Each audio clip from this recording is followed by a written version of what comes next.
Question आप board पर देख लीजिए। आज हम लोग फिर से एक नए क्वेश्चन को सॉल्व करेंगे और समझने का प्रयास करेंगे कि क्या इसका आंसर होगा। पहला क्वेश्चन है √12 प्लस √27। इस तरह से क्वेश्चन हमारा। तो हमने इससे पहले वाले क्लास में हमने क्या पढ़ा था? हमने पहले वाले क्लास में पढ़ा था कि अगर रूट में प्लस के इधर अगर डिफरेंट है, प्लस के उधर डिफरेंट है, तो क्या करेंगे? पहले इसको तोड़ने का प्रयास करेंगे और उसके बाद तोड़ने के बाद उसको जोड़ेंगे।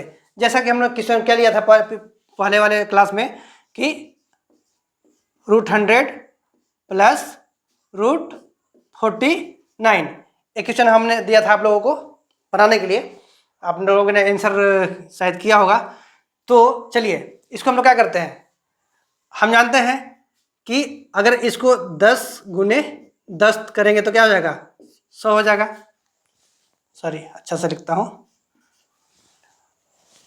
प्लस है तो प्लस दे देंगे, और ये भी हमको पता है कि 7 गुने 7 करेंगे तो क्या हो जाएगा? 49 यानी 49 हो जाएगा। चलिए अब हम जानते हैं कि रूट का जो फॉर्मूला है, रूट का फॉर्मूला हम जानते हैं कि दोनों में से एक को निकाल देंगे तो क्या हो जाएगा? 2 को 1 लिख सकते हैं, सॉरी ये दोनों को मिला के क्या लिख सकते हैं? 10, और ये दोनों को मिला के लिखते सकते हैं 7, यानी हमारा आंसर कितना हो गया? 17।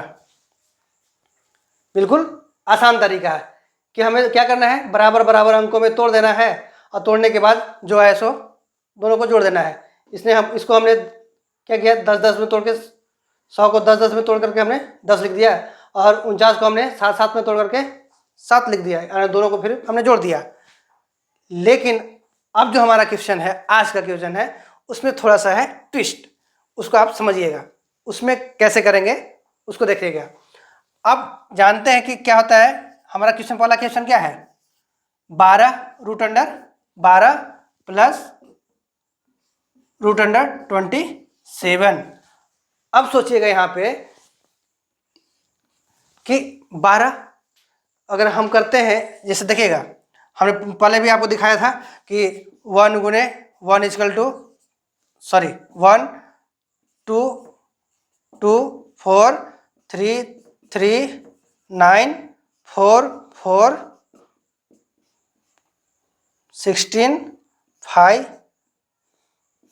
5 25 और 6 6 36। अब समझिएगा कि अगर हम 1 और 1 का पहाड़ा पढ़ेंगे तो पर भी 12 नहीं होगा। चलिए 12 कहाँ से शुरू होगा? 9 के बाद 12 शुरू होगा, तो 3 यहाँ 4 से, तो 4 4 के 16, 16 और 9 के बीच में क्या होगा? 12 आएगा। 16 और 9 के बीच में ना 12 आएगा, तो 12 का कोई परफेक्ट तोड़ नहीं है। 12 का कोई परफेक्ट तोड़ नहीं है। उसी तरह से 27 है, 25 के बाद 26 27 होगा, 25 और 36 के बीच में क्या होगा? 27 आएगा, यानी इसका भी 27 का क्या है? परफेक्ट तोड़ नहीं है। तो क्या करें, ऐसे ही लिख दें? नहीं, इसका भी एक आगे का तोड़ है। देखिएगा पहले हमने क्वेश्चन में क्या करते थे कि √2 प्लस √3 है, तो ये दोनों तोड़ने लायक नहीं है, तो चलो हमने ऐसा ही आंसर लिख दिया। लेकिन ऐसा आंसर अब हम नहीं लिखेंगे कि उसमें हम क्या कर सकते हैं? तोड़ सकते हैं। इसके अंदर भी हम तोड़ सकते हैं, जो परफेक्ट नहीं है उसको भी हम तोड़ सकते हैं। अब देखिएगा क्वेश्चन को बड़ा गौर से देखिएगा, यहाँ आपके लायक काम है, यहाँ थोड़ा सा दिमाग लगाने लायक चीज़ है। चलिए हम मान सकते हैं कि इसको हम परफेक्ट स्क्वायर में तोड़ तो नहीं सकते। परफेक्ट स्क्वायर में परफेक्ट स्क्वायर करने का मतलब क्या है? 10-10 इसको परफेक्ट स्क्वायर बोलते हैं, 7-7 परफेक्ट स्क्वायर बोलते हैं। अब इसको हम परफेक्ट स्क्वायर में तोड़ नहीं सकते, लेकिन क्या कर सकते हैं? चलिए देखते हैं। अगर हमको ध्यान रखना है कि अगर इसको हम 4 और 3, 4 तिया 12 होता है, 4 तिया 4 गुने 3 12 कर दिए। एक बात और ध्यान रखिएगा, आगे यहाँ कितना है? 27 है, तो 27 कैसे आएगा? 27 कैसे आएगा?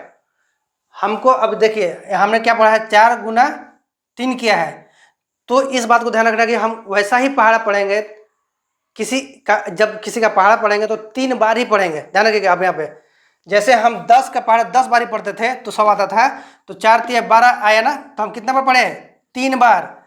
तो आगे वाले क्वेश्चन को जब इसको हम तोड़ने लगेंगे तो इस बात का ध्यान रखेंगे कि हम जब जिसका भी पहाड़ा पढ़ेंगे वो 3 बार ही पढ़ेंगे तो 27 आना चाहिए। 3 बार पढ़े तो ही 27 आना चाहिए। तो हम जानते हैं कि 9 गुने 3 करेंगे तो क्या होगा? 27 नहीं होगा? होगा। इस बात को ध्यान रखना है। ध्यान पहले हम लोग रखते थे 10 10 का ध्यान रखते थे, अब ध्यान रखना क्या कि अगर हमने इसको 3 बार तोड़ा है तो अगला को भी हम 3 बार ही तोड़ेंगे। ऐसा नहीं कि हम किसी और अंक से तोड़ देंगे इसको, ऐसा तोड़ेंगे तो हमारा क्वेश्चन क्या हो जाएगा? गड़बड़ हो जाएगा। अब ध्यान रखिए, हम जानते हैं अगर इसको अगर लॉन्ग में लेके चलते हैं तो ऐसा भी कर सकते हैं, 2 गुने 2, 2 दूना तोड़ दिए इसको, √3। ओके, चलिए आगे क्या करते हैं, हम लोग इसको भी बढ़ा सकते हैं। 3 गुने 3 गुने 3, 3 तिया 9 हो गया। अब हमको पता है रूट का रूल कि जो 2 लोग होते हैं, 2 लोग में से एक बाहर आ सकता है, 2 लोगों में से एक बाहर आ सकता है, 2 लोगों में से एक बाहर आ सकता है। तो बाहर कौन आ रहा है? ये दोनों मिला करके एक को लिख देंगे बाहर। अब कौन बाहर नहीं आ सकता है? ये 3 बाहर नहीं आ सकते क्योंकि इसका कुछ जोड़ा नहीं है। जब तक जोड़े में नहीं आओगे तब तक अंदर ही रहना है, तब तक अंदर ही रहना है, इस बात को ध्यान रखिएगा। तो ये दोनों जोड़ा में था तो इसको हमने बाहर कर दिया। अब ये जोड़े में नहीं है तो क्या करेंगे? √3 लिख देंगे। ओके, और अब ये जोड़े में है तो क्या करेंगे? इसको बाहर लिख देंगे। और ये जोड़े में नहीं है तो क्या करेंगे? इसको अंदर लिख देंगे। आया बात समझ में? अब देखिए तो रूट प्लस के इधर भी √3 है और इस प्लस के उधर भी √3 है, और ऐसा जोड़ हमने सीखा है पहले वाले क्लास में, पहले दूसरे क्लास में हमने ऐसा सीखा है ना। तो अब क्या करेंगे? अब जानते हैं कि ये भी सेम है रूट, यहाँ भी सेम है, यानी यहाँ भी आम और यहाँ भी आम है, तो दोनों को जोड़ सकते हैं। यानी 2 आम और 3 आम कितना होगा? 5 आम। पहले हमने सीखा है इसको, 2 और 3 को क्या कर देंगे? जोड़ देंगे। सॉरी, 2 और 3 कितना हो जाएगा? 5, और √3 है तो √3। कह रहा है कि 2 √3 और 3 √3 कितना होगा? 2 √3 और 3 √3 कितना होगा? 2 √3 और 3 √3 कितना होगा? जोड़ना है, जोड़ने के लिए कह रहा है ना। 2 √3 और 3 √3 कितना होगा? 5 √3 होगा। देखा ना आपने, परफेक्ट स्क्वायर नहीं मिलेगा तो हमें कैसे तोड़ना है? परफेक्ट स्क्वायर 10 दही 100 था, हमने परफेक्ट स्क्वायर में तोड़ दिया था इसको। लेकिन अगर परफेक्ट स्क्वायर नहीं है तो जिस अंक को तोड़ेंगे उस बात का ख्याल रखेंगे कि अगर हमने 4 तिया 12 3 बार पढ़ा है तो आगे वाले को हम 3 बार में ही तोड़ेंगे। इस बात का ख्याल रखना है हमें। क्या करना है? अगर इसको हमने 3 बार में तोड़ा तो इसको भी 3 बार तोड़ेंगे। अगर किसी और अंक को अगर 4 बार तोड़ते हैं तो आगे वाले को भी 4 बार ही तोड़ेंगे। अगर इसको 6 बार तोड़े तो आगे वाले को भी 6 बार ही तोड़ेंगे। तो हमारा आंसर इस तरह का आएगा। ठीक है, तो अगला क्वेश्चन एक बार और ले लेते हैं, उसके बाद बाकी 2 क्वेश्चन आप करेंगे। चलिए,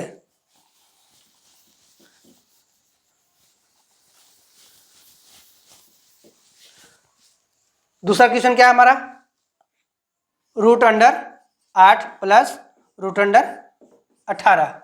अब दूसरा क्वेश्चन में भी हमें क्या करना है? यहाँ भी परफेक्ट स्क्वायर नहीं है, क्योंकि परफेक्ट स्क्वायर कैसे होगा? अब मान लीजिए क्या है, फिर सॉरी मैंने मिटा दिया, 1 गुने 1 इक्वल टू, सॉरी बार बार 2 लिखा जाता है, 2 × 2 इक्वल टू 4, 3 इक्वल कितना होगा? 9, 16,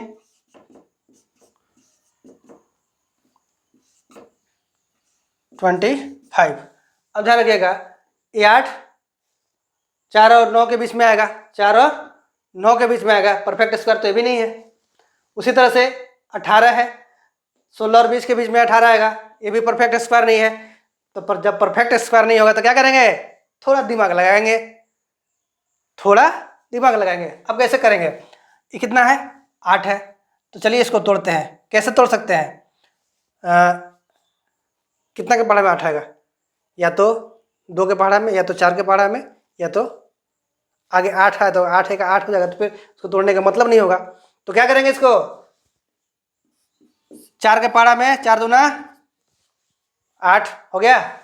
और उसी तरह से 9 दूना, अब हमको पढ़ना ध्यान रखिएगा, 4 का पहाड़ा अगर 2 बार पढ़े हैं तो यहाँ हमको भी अब आगे भी क्या करना होगा, 2 बार ही पढ़ना होगा, कि जिसका भी पहाड़ा पढ़ेंगे उसको हम 2 बार ही पढ़ेंगे। क्या करेंगे, अगर इसको हमने 4 का पहाड़ा को 2 बार पढ़ के 8 लाया है, तो यहाँ भी हमको जिसका भी पहाड़ा पढ़ेंगे उसको 2 बार पढ़ के ही 18 लाना होगा। तो हम जानते हैं 9 दूना 18, ठीक है। अब हम अगर हमने इसको सीख लिया है, इसको हमने सीख लिया है, अगर नहीं तो अगर आपको वर्गमूल आता है तो हम एक मेथड क्या कर सकते हैं, वर्गमूल अगर आपको आता है तो क्या करेंगे, ऐसा तो मैंने सिखा दिया आपको तोड़ने के लिए, तोड़ के 2 में से 1 को बाहर ला देंगे, 2 में से 1 को बाहर ला देंगे। लेकिन एक स्टेप को हम और कम करके, इस स्टेप को कम करके अपना दिमाग का उपयोग करेंगे। अगर हमको वर्गमूल आता है, हम जानते हैं कि 4 का वर्गमूल कितना होता है, 2 होता है, और 2 है तो 2। अगर नहीं समझ में आया तो अब फिर से आप समझ लीजिए कि अगर हम इसको तोड़ने जाएंगे, कितना, 2 गुने 2 गुने 2, यही ना होगा, 2 दूना 4 और √2 है तो 2, ये दोनों को मिला करके 1 और 1 यहाँ ऐसा भी कर सकते हैं। लेकिन अगर हम ऐसा करते रहे तो ज़्यादा समय लगेगा, तो हम क्या करेंगे, वर्गमूल को ध्यान में रखेंगे। 9 का वर्गमूल कितना होता है, अब 9 को हम तो कैसे तोड़ सकते हैं, 3 तिया 9, 3 तिया 3 गुने 3। अब हम यहाँ लिखने की जगह पर क्या करेंगे, दोनों 3 को मिला के क्या करेंगे, 1 3 बाहर लिख देंगे, दोनों 3 को मिला के क्या कर देंगे, 1 3 को बाहर रख देंगे, यानी 9 का वर्गमूल कितना होगा, 3 हो गया। और अगर 2 तो बाहर निकलेगा नहीं, 2 बाहर नहीं निकलेगा तो क्या करेंगे, √2 को ऐसे ही लिख देंगे। √2 को जब वैसे लिख देंगे तो क्या होगा, आगे √2 को लिखेंगे। अब ध्यान रखिएगा, प्लस के इधर √2 है और प्लस के इधर भी √2 है, दोनों एक जात का आ गया। दोनों अगर एक जात का आ गया तो क्या होगा, ये आपस में जुड़ जाएंगे। दोनों अगर एक जात के हैं तो क्या होगा, आपस में जुड़ जाएंगे। अब क्या करेंगे, इसको यहाँ 2 है, यहाँ 3√2 है, तो 2 और 3 5, √2 है तो √2, ये हमारा आंसर हो गया। है नहीं जी, बिल्कुल ईजी है, आपको समझने का सिर्फ फेर है। चलिए मैं एक और क्वेश्चन ले लेता हूं आप लोग के लिए। यहाँ है 20 और 45, ठीक है। तीसरा क्वेश्चन क्या कर रहा है, √20 प्लस √45। अब इसको क्या तोड़ेंगे, थोड़ा दिमाग लगाइए। कितने के पहाड़े में 20 आएगा, 4 के पहाड़े में 20 भी आता है ना, 4 5 20, और 5 के पहाड़े में 20 आता है, 5 चौके 20, मतलब दोनों के पहाड़े में 5 चौके 20 है या 4 5 20, बात बराबर है। अब मान के चलिए इसको हमने तोड़ दिया, तोड़ेंगे कैसे, 4 गुने 20, 4 5 20 हो गया ना, 4 5 20 प्लस क्या करेंगे, 9 5।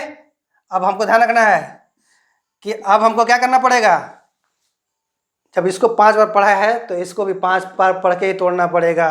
इसको क्या करना पड़ेगा, इसको 5 बार पढ़ के ही तोड़ना पड़ेगा। जिसका भी पहाड़ा पढ़ेंगे वो 5 बार ही पढ़ेंगे, जिसका भी पहाड़ा पढ़ेंगे उसको 5 बार ही पढ़ेंगे। तो 9 5 45, जानते हैं ना, 9 का पहाड़ा 5 पढ़ेंगे तो कितना आएगा, 45 आएगा। अब देखिए 4 को क्या कर सकते हैं, 2 गुने 2, और 9 को 3 गुने 3 कर सकते हैं ना।